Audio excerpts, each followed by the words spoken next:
میرا سوال ہے، ہمارے گلگت بلتستان میں یہ ہمارے پہاڑی میں پایا جاتا ہے مارخور، کیا اس میں قربانی ہو سکتی ہے؟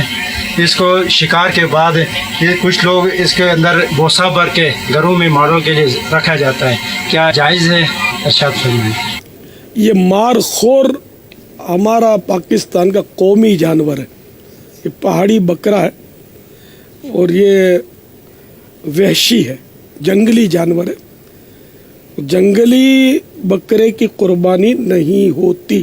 اب اس کو ذبح کر کے اس کا گوشت تو حلال ہے، اور کھال میں اگر بھوسا بھر کے اس کو شو پیس کے طور پہ رکھنا یہ بھی جائز ہے، کیونکہ یہ تصویر نہیں ہے جو بنائی گئی، تو قدرت یہ کھال ہے اس کی، اس احتیاط کے ساتھ یہ اس کو ادھیڑتے ہوں گے۔ اس کو اگر کوئی پالے اپنے گھر میں تو اب بھی یہ وحشی رہے گا؟ یہ پالا ہی تھا نا، تو ہرن پال کے کیا قربانی کر سکتے ہیں اس کی؟